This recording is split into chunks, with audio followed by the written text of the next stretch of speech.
오늘 나사로의 유언이라고 하는 제목으로 함께 하나님의 말씀으로 은혜를 나누고자 합니다. 예루살렘에서 동쪽으로 약 2km 내지 3km 정도 가면 베단이라고 하는 마을이 있습니다.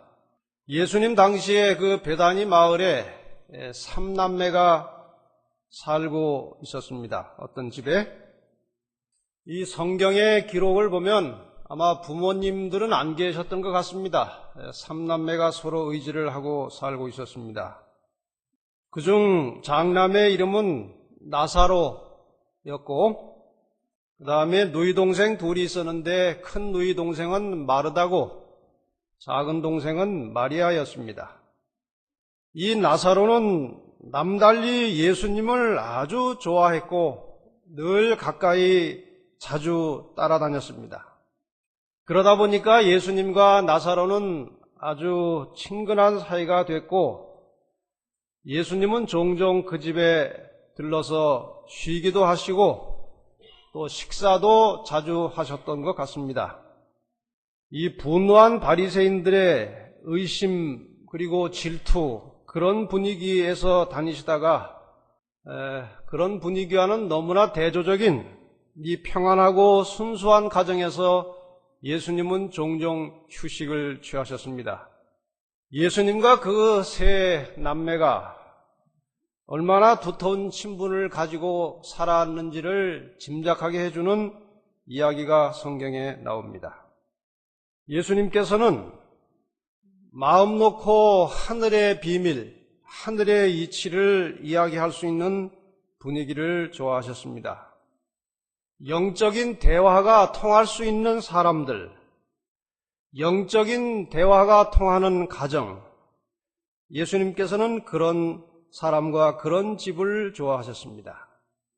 예수님께서는 자신의 이야기를, 자신이 들려주는 하늘의 이야기를 아주 진지하게 들어주는 사람들을 매우 좋아하셨습니다.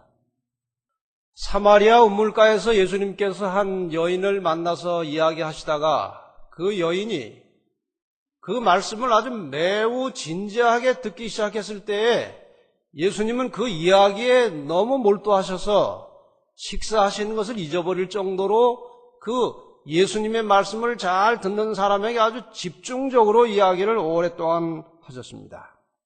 삭개오라고 하는 사람이 이 영적인 사물에 관심을 가지고 비록 자신은 많은 사람들로부터 지탄을 받고 있었지만 항상 중심에 영적인 갈급함을 가지고 있던 삭개오에 대해서 예수님은 특별한 관심을 가지시고 그 사람의 집에 가서 잠시 머물러 계셨습니다. 나사로의 가정에 들어가면 바로 그러한 분위기가 만들어졌습니다. 예수님께서는 영적인 말씀을 분별할 줄 아는 사람에게 하늘의 더 깊은 섭리를 공개하셨습니다. 많은 사람들이 모여있는 이 공공의 장소에서는 하지 않으셨던 말씀들을 이 개인들에게 때로는 가정에서 하셨다고 기록되어 있습니다. 그리고 개인적으로 말씀하실 때는 비유를 많이 사용하지 않으시고 직접적으로 서술적인 대화를 하셨습니다. 예수님께서 이 가정에 방문하셨을 때 그때 아주 재미있는 이야기가 하나 나옵니다. 이때 나사로가 그 집에 같이 있었는지 그의 태도가 어떠했는지는 기록되지 않았습니다만은 마리아와 마르다의 대조적인 모습이 성경에 기록되어 있습니다. 마리아는 예수님께서 하시는 말씀을 매우 흥미롭게 아주 진지하게 그분의 말씀을 들었습니다. 반면에 마르다는 음식 준비하는 일로 늘 분주하게 시간을 보냈습니다. 특별히 이 성경에 기록된 이 예수님의 방문은 첫 번째 방문이었습니다.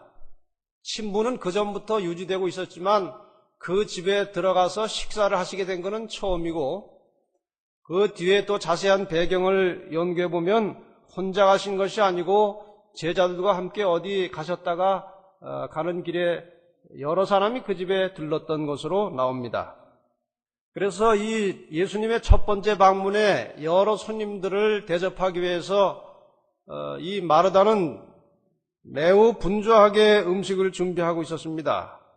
근데 하다 보니까 조금 짜증이 났어요. 자기는 지금 정신없이 손님 대접을 위해서 일하고 있는데 동생은 예수님 옆에 앉아가지고 이야기만 듣고 있는 겁니다. 그래서 누가복음 10장 44절에 보면 그 사실을 이렇게 기록하고 있습니다.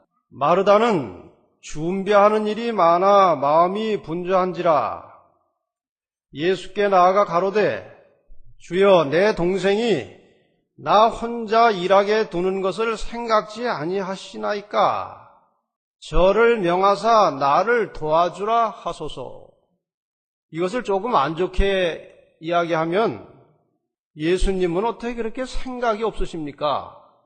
아니 지금 내가 정신없이 부엌에서 이렇게 일하고 있으면 동생을 좀 내보내가지고 언니를 도와줘라 그렇게 말씀을 하셔야지 어떻게 그냥 얘기만 하고 계십니까?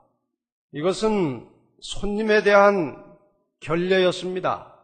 사람이 너무 자기 입장만 깊이 생각하고 골몰하다 보면 무례한 말을 하게 됩니다. 또 실언을 하고 실수를 하게 됩니다. 지금 마리아는 너무 자기 일에만 집중하고 몰두하고 있었기 때문에 예수님에 대하여 결례를 한 것입니다. 그랬더니 예수님께서 그 다음 2절에 이렇게 대답하십니다. 마르다야 마르다야 내가 많은 일로 염려하고 근심하나 그러나 몇 가지만 하든지 혹 한 가지만이라도 족하니라. 마리아는 이 좋은 편을 택하였으니 빼앗기지 아니하리라 하시니라. 되레 마리아 편을 들은 겁니다. 이 남편 말을 잘 듣는 아내도 좀처럼 듣지 않는 것이 하나 있는데 손님 올 때에 그 반찬을 조금만 적당하게 하라는 말을 듣는 아내는 별로 없어요. 아주 끝까지 그냥 가짓수를 늘려보는 겁니다. 이 마르다는 아주 근면하고 헌신적이고 봉사정신이 많은 사람이었습니다. 어떤 점에서 우리가 본받을 만한 사람이었습니다. 근데 예수님께서 지금 하신 말씀은 대단히 중요한 일이 아닌 것을 가지고 너무 염려를 많이 한다. 그렇게 말씀하셨습니다. 이 마르다에게 매우 중요한 것 한 가지가 부족했는데 그것은 영적인 갈급함, 영적인 감각이 부족했던 것입니다. 가정에서나 교회에서나 일은 열심히 하는데 영적인 사물에 대해서는 무관심하거나 둔한 사람들이 있습니다. 이건 제가 경험한 일입니다. 어느 교회에 한 여집사님이 계셨는데 대단히 헌신적인 분입니다. 교회 경비를 얼마나 전략을 잘하는지 몰라요. 그래서 그분이 맡은 부서는 항상 자금이 풍성해요. 잘 쓰지는 않아요. 그 다음에 식사당번을 하면은 굉장히 많이 준비를 해옵니다. 그리고 음식을 아주 맛있게 잘해요. 아주 헌신적이에요. 그런데 설교할 때 보면은 너무 자주 졸아요. 그리고 직원에 하다가 좀 이렇게 마음에 안 맞으면 막 화를 내는 거예요. 다투고. 우리 사람이 각기 다 성격이 다르지만 아주 헌신적이고 희생적이고 봉사를 잘하면서 하나님의 말씀을 듣고 깨닫는 데는 아주 둔하고 더딘 분들이 있어요. 그런 분들은 다른 헌신을 하지 말라는 것이 아닙니다. 그런 헌신과 희생이 교회에 필요합니다. 그러나 좀 더 하나님의 말씀에 대하여 깊은 감각을 가지도록 하나님의 말씀을 들을 때 늘 성령께서 역사하시도록 더 많이 기도하시기를 바랍니다. 여기 시대소망 525페이지에 이렇게 기록하고 있습니다. 마르다는 잠시 후에 지나가 버릴 일을 위해서 덜 염려하고 영원히 존속하는 일을 위하여 더욱 염려할 필요가 있었다. 그러니까 중요하긴 중요하지만 그렇게 대단히 중요하지 않은 것에 너무 많이 염려하고 정말 중요한 것에 별로 관심이 없는 그것을 고쳐야 했다 그 말입니다. 여기 계속해서 시대소망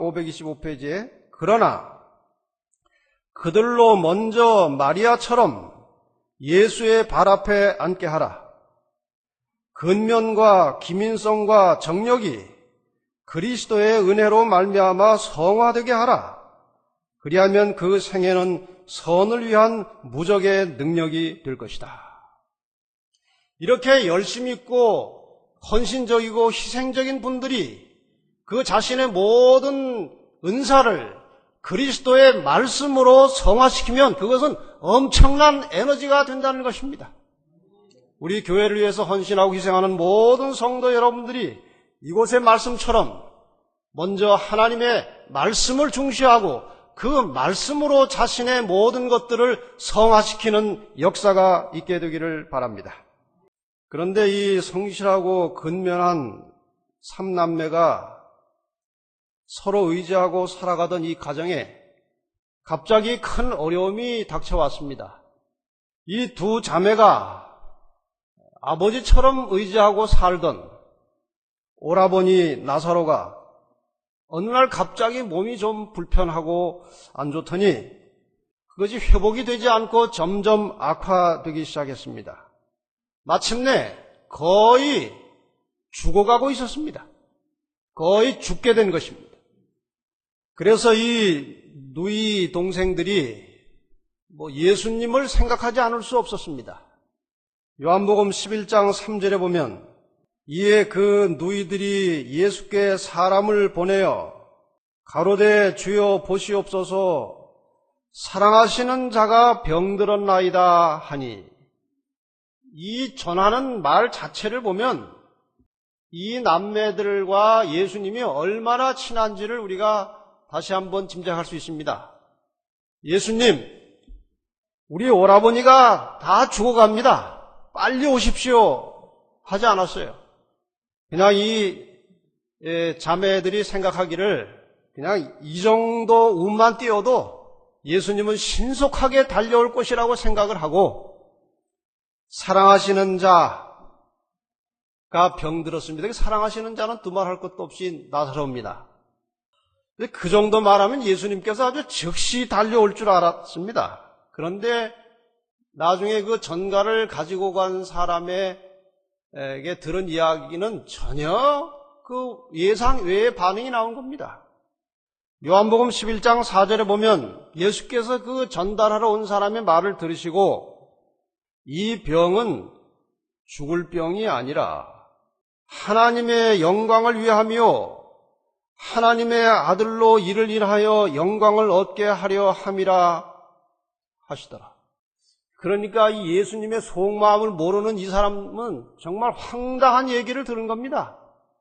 아니, 자기가 이제 아주 급한 전달을 가지고 예수님께 갔는데 그 말을 하면은 즉시로 그러냐고 빨리 가자고 할 줄 알았더니 이 병은 죽을 병이 아니라, 아니 지금 다 죽어가고 있는데 이 병은 죽을 병이 아니라, 그것도 아주 천천히 말씀하셨을 겁니다. 하나님의 영광을 위하며, 아니 지금 사람이 다 죽어가는데 뭔 하나님의 영광은 무슨 영광입니까? 그러나 예수님은 지금 특별한 일을 계획하고 계셨습니다. 이 나사로의 이 죽는 사건을 통해서 예수님은 아주 특별한 일을 계획하고 계셨습니다. 어떻게 하셨습니까? 예수님께서 그 베다니로부터는 상당한 거리가 떨어져 있는 지금 현재 계신 그곳에서 이틀을 더 지나셨습니다. 이틀. 지금 당장 가도 살까 죽을까 문제인데 이틀을 더 계신 겁니다. 그 다음에 이틀 후에 제자들에게 유대로 가자, 베다니에 가자, 그렇게 말씀하셨어요. 이 제자들은 예수님께서 죽을 병이 아니라 그렇게 급하지 않다고 말할 때 제자들은 굉장히 놀랐어요. 이 나사로하고 워낙 친한 관계를 제자들이 알기 때문에 금방 쫓아가실 줄 알았는데 전혀 그렇지 않기 때문에 놀랐고, 그 다음에 은근히 이 제자들은 예수님께서 거기를 가시지 않았으면 했습니다. 왜 그런가 하면 얼마 전에 그 유대 지방에서 이 예수님과 그 유대인들이 어떤 이야기를 주고받다가 유대인들이 화가 나가지고 예수님을 돌로 쳐 죽이려고 그랬어요. 그래서 아주 극적으로 피해 나왔습니다. 그래서 그 나사로의 입장만 생각하면은 예수님이 가셔야 됐지만 제자들이 큰 것을 생각하면은 안 가시는 게 더 좋은 것 같았습니다. 그래서 처음에는 놀랐지만 예수님께서 이제 안 가시니까 그러면 그렇지 예수님께서 그렇게 뭐 쉽게 가서 돌아가시겠느냐 이제 그런 생각을 하고 다 잊어버리고 있었는데 이틀 후에 가자는 것입니다. 제자들이 예수님 얼마 전에 거기서 돌 맞아 돌아가실 뻔했는데 거기를 지금 왜 들어가십니까? 늦게. 내가 아직 죽을 때가 안 됐기 때문에 그런 거 가지고 너희들이 염려하지 말아라. 자, 가자. 이 말씀을 하신 다음에 요한복음 11장 11절에 보면 이 말씀을 하신 후에 또 가라사대 우리 친구 나사로가 잠들었도다. 그러나 내가 깨우러 가노라. 이 제자들은 지금 계속 헛갈리는 거예요. 이 말씀 하셨다가 저 말씀 하셨다가 뭐 또 지금 잔다고 또 하셨다가 그래서 제자들은 또 그 말을 듣자마자 주여 잠들었으면 낫겠나이다. 13절에 보면 예수는 그의 죽음을 가리켜 말씀하신 것이나 저희는 잠들어 쉬는 것을 가리켜 말씀하신 줄 생각하는지라. 이에 예수께서 밝히 이르시되 나사로가 죽었느니라. 나사로는 죽었어. 예수님께서 이틀을 지체하시는 동안에 죽어가던 나사로는 이미 숨이 끊어져서 죽었습니다. 예수님께서 왜 그 사랑하는 친구 나사로가 죽어가는 모습을 보고 그 이야기를 듣고 왜 바로 가지 않고 지연을 하셨느냐? 세 가지 이유가 있습니다. 한 가지는 사람이 생각하는 죽음과 예수님이 생각하는 죽음은 다른 것입니다. 시편 116편 15절에 보면 성도의 죽는 것을 여호와께서 귀중히 보시는도다 그랬습니다. 인간에게 가장 치명적인 절망이 죽음이에요. 그런데 예수님께서는 성도가 죽는 것을 여호와께서 귀중히 보시는도다. 지금 이 설명을 하고 있는 것입니다. 왜 성도가 죽는 것을 하나님께서 귀중히 보십니까? 그것은 그 죽음이 그 사람의 마지막이 아니기 때문에 그렇습니다. 그를 위해서, 그 성도를 위해서 예비된 나라가 있기 때문에 그런 것입니다. 성도의 죽음은 잠자는 것 혹은 휴식과 같기 때문에 곧 일어날 것이기 때문에 성도의 죽음은 귀중한 것이라고 말씀하십니다. 두 번째, 예수님께서 즉시로 가시지 않고 나사로가 죽을 때를 기다리신 이유는 나사로를 살려내므로 예수님의 신성에 대하여 불신하고 있는 자들에게 실증을 보여주실 계획을 하고 있었습니다.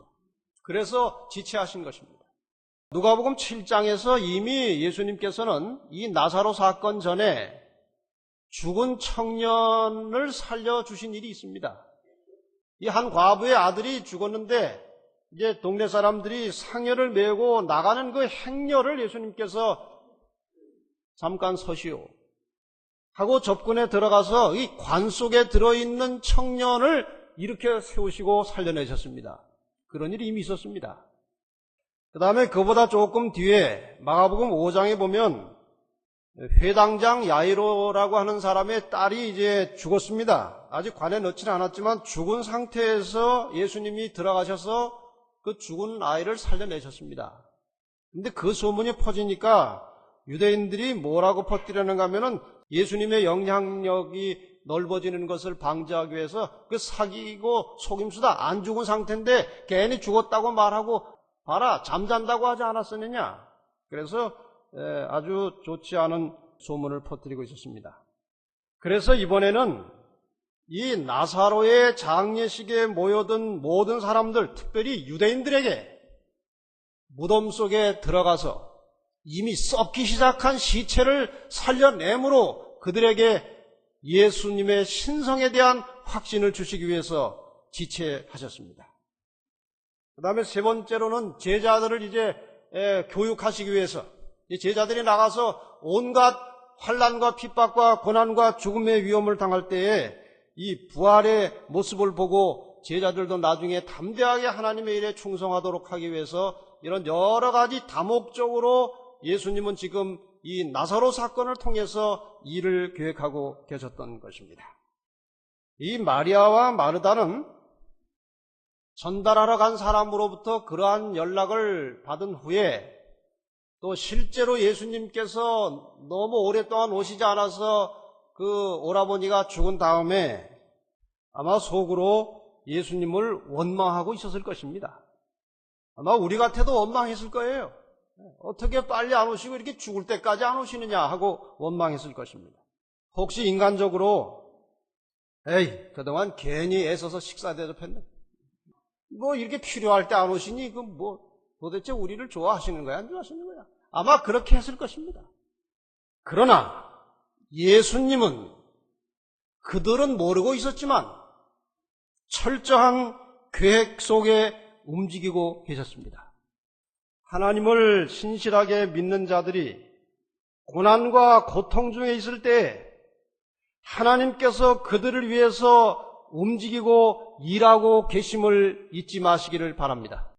그래서 당장 어떤 내 고난과 고통이 해결되지 않을지라도 원망하지 말고 잠잠히 하나님의 섭리를 기다리는 믿음을 가지고 사시기를 바랍니다.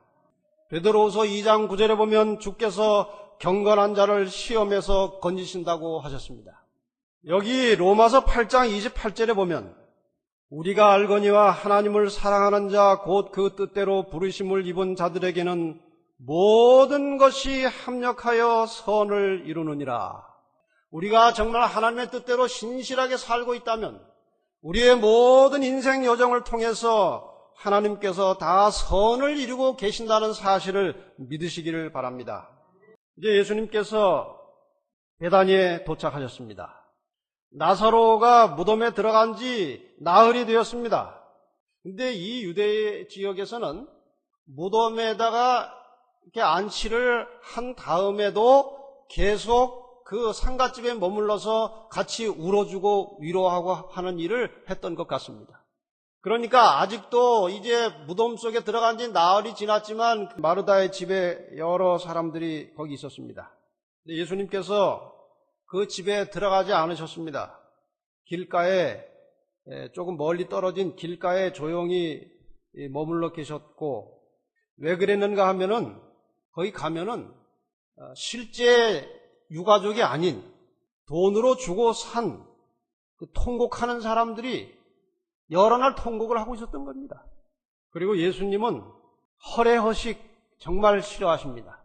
그래서 그런 장소에 들어가기를 원치 않으셨다고 그랬습니다. 이제 누군가 가서 한 제자가 가서 이제 마르다에게 예수님이 오셨다는 말을 전했을 겁니다. 마르다가 이제 즉시 뛰어나왔습니다. 근데 마리아는 그 소리를 듣고도 그냥 방에 있었습니다. 여기에 이 두 사람의 성격이 어느 정도 나타납니다. 마르다는 아주 적극적이고 활동적이고 열정 있는 사람이고 이 마리아는 상당히 내성적이고 조용한 사람이었던 것 같아요. 그래서 지금 예수님은 오셨지만 이미 오라버니가 죽은 후기 때문에 그냥 별로 관심이 없었던 것 같아요. 이미 가셨는데 뭐 이런 생각을 가지고 방에 앉아 있었어요. 그 다음에 이제 요한복음 11장 21절부터 26절 사이에 이 마르다와 예수님 사이에 오고 가는 대화가 나옵니다. 이 속에 엄청난 진리가 들어 있었습니다. 마르다가 예수께 여짜오되 주께서 여기 계셨다면 내 오라버니가 죽지 아니하였겠나이다. 그러나 나는 이제라도 주께서 무엇이든지 하나님께 구하시는 것을 하나님이 주실 줄을 아나이다. 이 마르다가 이 말을 할 때는 지금 당장 예수님께서 살리실 수 있다는 것을 믿어서 한 말이 아니고 예수님께서 나사로가 나중에 예수께서 재림하실 때 부활할 수 있다고 하는 확증을 해주시기를 기대한 것입니다. 당장 살아나는 것을 기대한 것이 아닙니다. 그래서 예수께서 가라사대 내 오라비가 다시 살리라, 다시 살아날 것이다 그랬어요. 그랬더니 그 말을 마르다가 어떻게 알아들었습니까?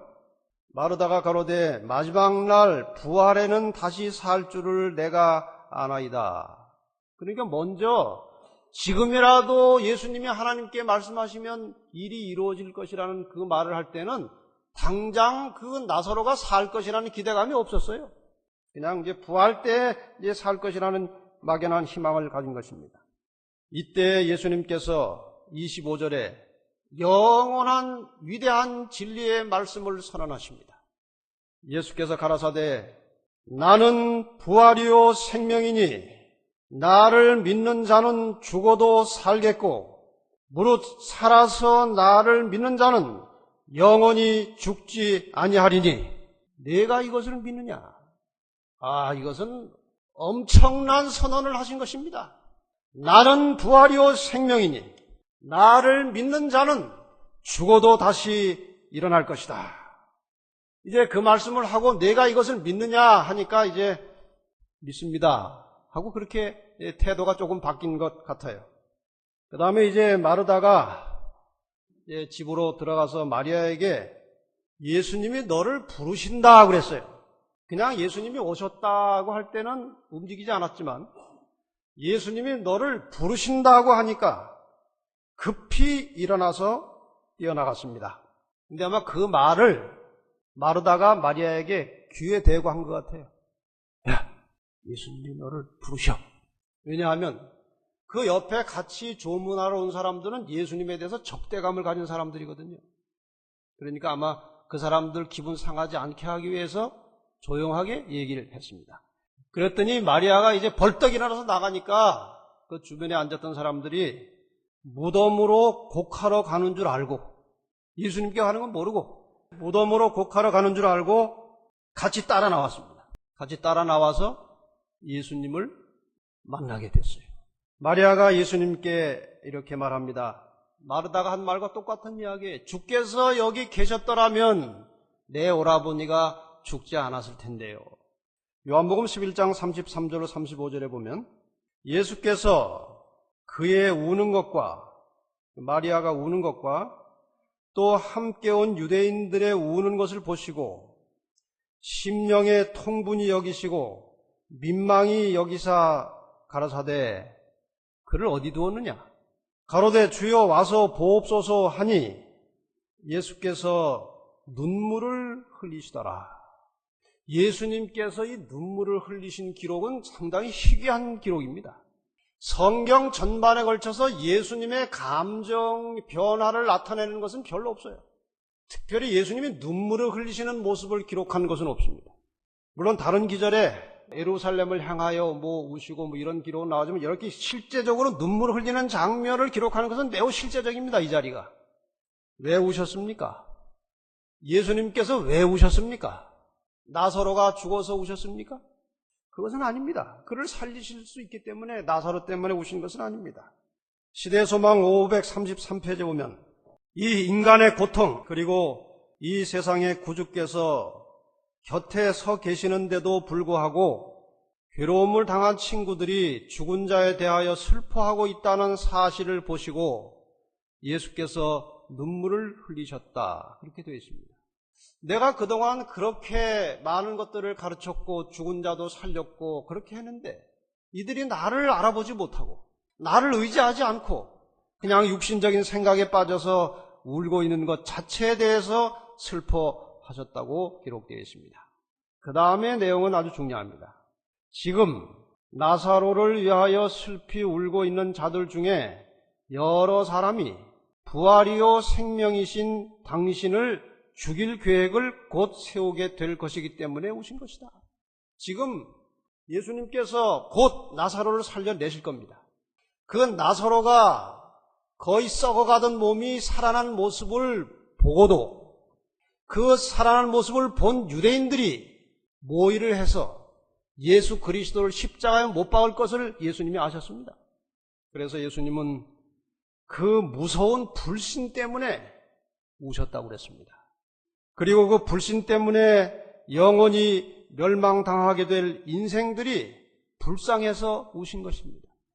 오늘날도 예수 그리스도가 계셨고 그분을 믿음으로 구원받을 수 있다는 증거가 많이 있지만 예수 그리스도를 여전히 제대로 신뢰하지 못하고 믿지 못하는 사람들을 위해서 주님은 지금도 눈물을 흘리고 계십니다. 여러분, 예수 그리스도를 믿으시기를 바랍니다. 성경에 얼마나 많은 증거들이 있습니까? 역사적으로 얼마나 많은 증거들이 있습니까? 겸비한 심령으로 예수 그리스도를 믿으시기를 바랍니다. 이제 예수님께서 무덤 가까이 오셔서 그 무덤에 돌을 옮겨 놓으라고 하셨습니다. 무덤에 돌을 옮겨 놓고 나서 예수님께서 이렇게 말씀하십니다. 요한복음 11장 41절부터 44절까지 말씀을 중간중간 읽겠습니다. 아버지여, 내 말을 들으신 것을 감사하나이다. 항상 내 말을 들으시는 줄을 내가 알았나이다. 그러나 이 말씀하옵는 것은 둘러선 무리를 위함이니 곧 아버지께서 나를 보내신 것을 저희로 믿게 하려 함이니이다. 아버지, 제가 이제 나사로를 살려낼 때 이 주변에 불신의 마음을 품고 서 있는 사람들이 하나님을 믿게 하여 주시기를 원합니다 하고 기도했어요. 이 말씀을 하시고 큰 소리로 나사로야 나오라 부르시니 죽은 자가 수족을 배로 동인 채로 나오는데 그 얼굴은 수건에 쌓였더라. 예수께서 가라사대 풀어놓아 다니게 하라 하시니라. 예수님을 모함하던 사람들을 비롯해서 여러 사람이 지켜보는 가운데 놀라운 일이 일어났습니다. 엄청난 사건이 벌어진 것입니다. 더 이상 예수님의 신성을 반박할 수 없는 역사가 이 현장에서 나타난 것입니다. 그런데 예수님은 이 세 가지 일 중에서 세 가지 일이 뭔가 하면은 돌을 굴려내는 일, 그리고 살려내는 일, 그리고 배로 동였던 그 배를 풀어내는 일, 세 가지 일입니다. 이 세 가지 일 중에서 예수님은 하나만 하셨습니다. 사람이 할 수 없는 일만 예수님이 하셨습니다. 예수님이 다 할 수도 있었어요. 그냥 닫혀진 무덤을 향해서 나사로야 나와라 하면 나사로가 다 풀로 제키고 문 열고 나올 수 있었습니다. 그런데 예수님은 이 세 과정 중에 사람이 할 수 없는 일만 하시고 사람이 할 수 있는 일은 사람에게 맡기셨습니다. 하나님은 인류를 구원하시는 일에 사람을 사용하십니다. 하나님이 직접 나타나서 우리의 가족들에게 복음을 전하시지 않으십니다. 우리가 기도하고 그에게 본을 보이고 그에게 예수 그리스도를 믿도록 권유할 때 우리가 할 수 없는 일, 성령이 그 심령에 역사하시는 일을 하나님께서 하시는 것입니다. 우리는 끊임없이 사람들을 향해서 예수를 믿도록 권고해야 될 것입니다. 자, 이제 나사로가 살아났습니다. 나사로가 살아날 때에 그가 불멸의 생명으로 부활한 것이 아닙니다. 나사로가 살아나서 영원히 살았습니까? 얼만큼 살다가 죽었습니까? 대개 사람이 몇 년 살다가 갑니다. 개인 차이가 물론 있습니다만. 그 중병 때문에 더 살지 못한 나머지 인생을 살다가 죽었을 것입니다. 그렇지 않습니까? 그런데 이제 제가 성경을 읽고 말씀을 보다가 무슨 생각을 했는가 하면은 두 번째 죽을 때 그 옆에 모여든 사람들에게 이 나사로가 무슨 이야기를 했을까? 그거를 한번 상상해 본 겁니다. 그래서 나사로의 유언장을 제가 대신해서 한번 써봤습니다. 유언장을 읽고 마치겠습니다. 여러분, 저는 특이한 경험으로 인생을 두 번 산 사람입니다. 제가 중한 병으로 인해서 첫 번째 인생을 마감할 때에 많은 생각들을 하게 되었습니다. 그 고통의 시간은 힘이 들었지만 갑작스러운 재난이나 사고로 순간의 고통과 함께 죽은 사람보다는 훨씬 낫다는 생각이 들었습니다. 왜냐고요? 인생을 정리할 수 있는 시간이 있었기 때문입니다. 제가 그때 가장 깊이 생각했던 문제는 다른 사람과의 관계였습니다. 임종이 가까워지니까 다른 사람들에게 잘못한 것만 계속 생각이 나더군요. 살아있을 때 다른 사람들에게 친절하게 사랑을 베풀며 봉사하며 사는 인생이 가장 축복된 인생임을 깨닫게 되었습니다. 여러분, 이건 제가 여러분 하는 게 아니에요. 나사로가 옆에 있는 사람들에게 하는 말입니다. 여러분, 살아있을 동안에 다른 사람들에게 잘 하세요. 예수님이 우리 집에 오셔서 늘 하신 말씀이 바로 그것이었습니다.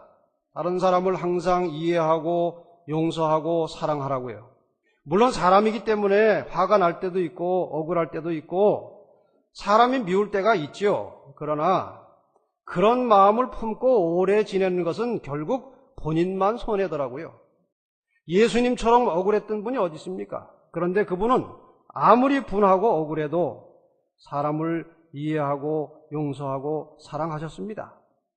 그리고 또 하나의 문제는 죽음에 대한 두려움이었습니다. 저는 사실 예수님께로부터 하늘의 비밀에 대해서 어느 누구보다 많이 들었고 부활도 확신했던 사람이었습니다.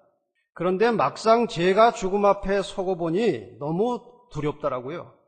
모든 것이 다 끝나버리는 것 같고 절망의 골짜기에서 헤어나오기가 쉽지 않았습니다. 그러나 가느다란 부활의 소망을 가지고 마침내 숨이 끊겼습니다. 그 뒤는 아무것도 모릅니다. 그런데 어느 날 배로 몸이 동요 매진 채 무덤 안에 서 있는 자신을 발견하게 되었습니다. 무덤 문은 열려 있었습니다. 나는 너무나 놀랐습니다. 꿈인지 생신지 정말 분간할 수가 없었어요. 그러는 사이에 무덤 밖에서 친숙한 한 목소리가 들렸습니다. 풀어놓아 다니게 하라. 분명히 예수님의 목소리였습니다. 순간 그분이 나를 살려주셨다는 확신이 들었습니다. 제가 살아있는 동안 예수님께서 어느 죽은 소녀를 살려주셨던 일과 죽어서 관 속에 들어간 청년을 일으켜 살려내신 생각이 떠오르면서 나도 살았다는 생각이 든 것입니다. 정말 놀라운 일이었습니다. 나중에 한 일이지만 사실 나는 죽어서 나흘이 지나 시체가 썩어가는 중이었거든요. 그러다 다시 살아났으니 저도 놀랐지만 저의 죽음을 보았던 제 주변 사람들이나 항상 예수님을 모함하고 불신했던 유대인들은 얼마나 놀랐겠습니까? 어쨌든 저는 죽었다가 살아났습니다.